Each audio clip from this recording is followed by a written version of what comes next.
আসসালামু আলাইকুম। আওয়ামী লীগ বর্তমানে একজন মুখপাত্রের সন্ধানে রয়েছে এবং সেই মুখপাত্রের কাজ হবে দলের সভানেত্রী অর্থাৎ শেখ হাসিনা, যিনি বর্তমানে দলের কর্ণধার হিসাবে রয়েছেন, সেই দলের সভানেত্রীর বার্তা, দিক নির্দেশনা সমূহ দলের সকল স্তরের নেতাকর্মীর কাছে পৌঁছে দেয়া এবং সেই মুখপাত্র হতে হবেন সর্বগ্রহণযোগ্যতা প্রাপ্ত একজন ব্যক্তি।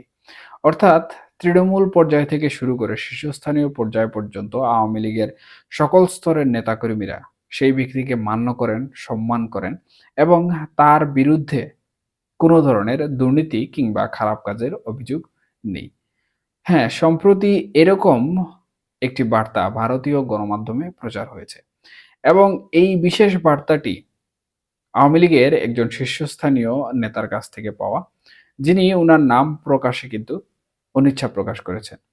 তবে ভারতীয় গণমাধ্যমে উনার এই বার্তা নিয়ে কিন্তু বর্তমানে আওয়ামী লীগের মধ্যে বেশ আলোচনা এবং সমালোচনা তৈরি হয়েছে। প্রকৃতপক্ষে অনেকেই ভাবছেন যে শেখ হাসিনার বিকল্প হয়তোবা আওয়ামী লীগ খুঁজছে, কিংবা শেখ হাসিনাকে পরিবর্তন করে অন্য কাউকে হয়তোবা তারা এই শীর্ষস্থানীয় পদে বসানোর চেষ্টা করছে, যার মাধ্যমে আওয়ামী লীগ পুনরায় একটি বলিষ্ঠ নেতৃত্ব ফিরে পাবে। এখন প্রকৃতপক্ষে কি আসলে আওয়ামী লীগের নেতাকর্মীরা শেখ হাসিনার বিকল্প কাউকে মেনে নিবেন কিনা, অথবা সেই মুখপাত্রের কাজ কি হবে, এই বিষয়ে আমাদের জানতে হবে। তবে এর আগে সাধারণত যে বিষয়টি জানা প্রয়োজন সেটি হচ্ছে, আওয়ামী লীগ কিন্তু পতনের পর থেকে বিভিন্ন ধরনের কর্মকাণ্ড, কর্মসূচি এবং দলের যিনি সভাপতি বা সভানেত্রী রয়েছেন তিনি ভারতে অবস্থান করছেন এবং সেখান থেকে নেতাকর্মীদের সাথে সাধারণত এককভাবে যোগাযোগ করছেন। এবং আওয়ামী লীগের অফিসিয়াল ফেসবুক পেজ যেটি রয়েছে, সেই ফেসবুক পেজ ছাড়া কিন্তু সেই সকল বার্তাসমূহ সাধারণত তৃণমূল নেতাকর্মী অথবা শীর্ষস্থানীয় নেতাকর্মীদের কাছে পৌঁছানোর কোনো মাধ্যম বর্তমানে নেই। যার ফলশ্রুতিতে আওয়ামী লীগ কিন্তু প্রকৃতপক্ষে সুসংগঠিত হওয়ার চেষ্টা করেও বারবার ব্যর্থ হচ্ছে বলে অনেকে মনে করছেন। একটি রাজনৈতিক দলের বলিষ্ঠ নেতৃত্ব প্রকৃতপক্ষে কেন প্রয়োজন? একটি রাজনৈতিক দলের বলিষ্ঠ নেতৃত্ব যদি না থাকে, তাহলে সেই রাজনৈতিক দল কোনোভাবেই কিন্তু সুসংগঠিত হতে পারে না এবং দলের নেতাকর্মী যারা রয়েছেন তারা কোনোভাবে ঐক্যবদ্ধও কিন্তু হতে পারেন না। বর্তমানে আওয়ামী লীগ কিন্তু সেই নেতৃত্ব শূন্যতায় ভুগছে, যেটি ১৯৭৫ সাল পরবর্তী বিভিন্ন সময়ের প্রেক্ষাপটে আমরা আওয়ামী লীগের ক্ষেত্রে লক্ষ্য করেছি। তখনও কিন্তু আওয়ামী লীগ এক প্রকার নেতৃত্ব শূন্যতায় ভুগছিল এবং যতদিন পর্যন্ত আওয়ামী লীগের সেই নেতৃত্ব শূন্যতা ছিল, ততদিন পর্যন্ত মাঠ রাজনীতিতে আওয়ামী লীগ কিন্তু ঘুরে দাঁড়াতে পারেনি এবং বাংলাদেশের রাজনীতিতে আওয়ামী লীগের যে অবদান বা বাংলাদেশের রাজনীতিতে আওয়ামী লীগের যে অবস্থান, সেই অবস্থানও কিন্তু তৈরি করতে সক্ষম হয়নি। কিন্তু যেদিন থেকে আওয়ামী লীগের এই বলিষ্ঠ নেতৃত্ব তৈরি হওয়া শুরু হলো বা আওয়ামী লীগ তাদের বলিষ্ঠ নেতৃত্ব ফিরে পেল, এরপর থেকে কিন্তু আন্দোলন সংগ্রাম থেকে শুরু করে বাংলাদেশের রাজনীতিতে ফেরার জন্য সকল প্রকার কর্মসূচিতে আওয়ামী লীগ কিন্তু এগিয়ে গেল এবং তাদের এই বার্তা প্রচারক বা আওয়ামী লীগের এই যে বলিষ্ঠ নেতৃত্ব, সেই বলিষ্ঠ নেতৃত্বের সন্ধানে বর্তমানে কিন্তু একই পন্থা অবলম্বন করছে।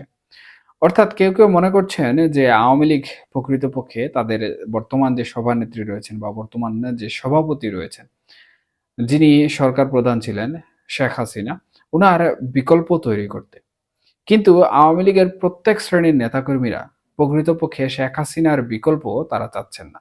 সাধারণত শেখ হাসিনাতেই তাদের আস্থা বা ভরসা রয়েছে, এমনটাই মত প্রকাশ করেছেন। যার ফলশ্রুতিতে বর্তমানে আওয়ামী লীগ কিন্তু দলের যে প্রধান, সেই প্রধানকে পরিবর্তন করার কোনো ধরনের চিন্তা ভাবনা পোষণ করছে না। তবে আমি যেমনটি বললাম যে একমাত্র আওয়ামী লীগের অফিসিয়াল ফেসবুক পেজ ব্যতীত এবং ব্যক্তিগত যোগাযোগ ছাড়া দলের এই সভানেত্রী অর্থাৎ শেখ হাসিনা কিন্তু তৃণমূল পর্যায়ে বার্তা পৌঁছে দিতে সক্ষম হচ্ছেন না। যার ফলশ্রুতিতে আওয়ামী লীগ এখন বিকল্প চিন্তা করছে এবং সেই বিকল্পটি হচ্ছে সাধারণত একজন মুখপাত্র খুঁজে বের করা।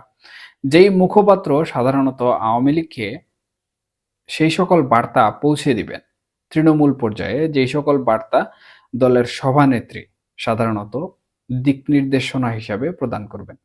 অর্থাৎ শেখ হাসিনা যে সকল দিক নির্দেশনা প্রদান করবেন বা দলের কর্মসূচি থেকে শুরু করে দল সুসংগঠিত করার জন্য যে সকল বার্তাসমূহ প্রদান করবেন, সেই সকল বার্তাসমূহ একজন মিডলম্যান, যিনি সাধারণত মুখপাত্র হিসাবে কাজ করবেন। অর্থাৎ সেই বার্তাটি বহন করে তৃণমূল পর্যায়ে পৌঁছে দেওয়ার দায়িত্ব পালন করবেন এবং তিনি সাধারণত সেই আওয়ামী লীগকে পুনর্গঠন করতে কাজ করবেন।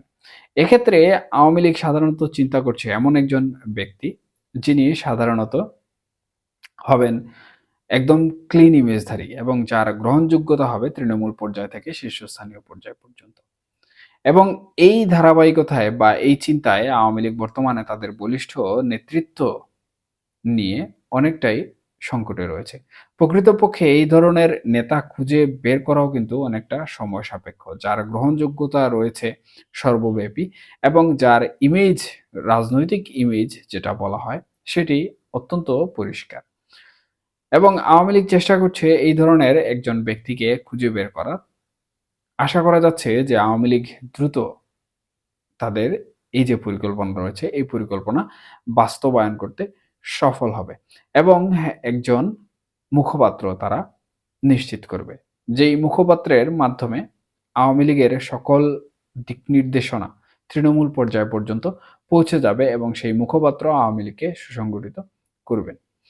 এবং এই ধরনের চিন্তাভাবনার পেছনে যে কারণটি রয়েছে, সাধারণত শেখ হাসিনা অন্তর্বর্তীকালীন সরকারের বর্তমান বিচার ব্যবস্থায় আসামি এবং উনার উপর বেশ কিছু মামলা রয়েছে।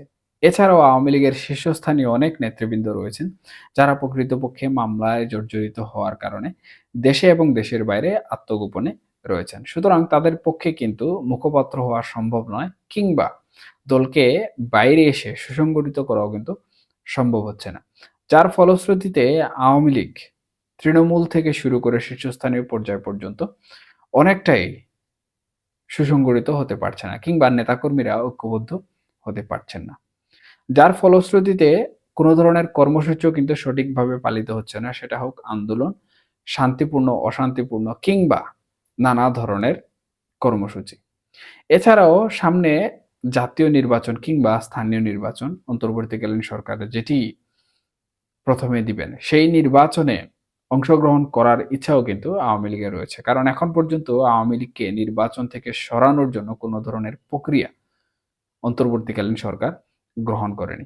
এছাড়াও আন্তর্জাতিক পরিমণ্ডল থেকে যেভাবে বাংলাদেশের গণতন্ত্র পুনরুদ্ধার করা এবং সর্বদলীয় নির্বাচনে অংশগ্রহণের কথা বলা হয়েছে, সেটি মাথায় রেখে সাধারণত আওয়ামী লীগ চাচ্ছে আগামী নির্বাচনে অংশগ্রহণ করার, কিংবা মাঠ রাজনীতিতে দলকে সুসংগঠিত করে রাজনীতিতে ফিরে আসা।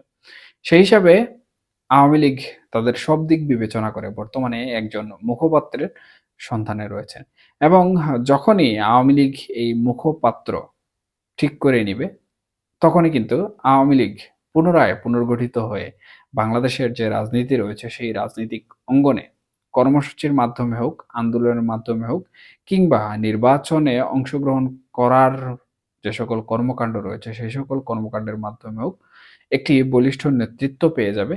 এবং সেই বলিষ্ঠ নেতৃত্ব যখন আওয়ামী লীগ পেয়ে যাবে, তখন আওয়ামী লীগের ঘুরে দাঁড়ানো কিংবা মাঠ পর্যায়ে রাজনীতি করা আওয়ামী লীগের জন্য অনেকটাই সহজ হয়ে যাবে। সুতরাং এখন প্রকৃতপক্ষে আসলে আওয়ামী লীগের মুখপাত্র কে হচ্ছেন এবং আওয়ামী লীগকে সুসংগঠিত করার দায়িত্বই বা কে নিচ্ছেন, কিংবা আওয়ামী লীগের সেই ক্লিন ইমেজধারী নেতা কে হতে যাচ্ছেন, এটির অপেক্ষায় রয়েছে গোটা তৃণমূল থেকে শুরু করে শীর্ষস্থানীয় পর্যায়ের নেতাকর্মীরা।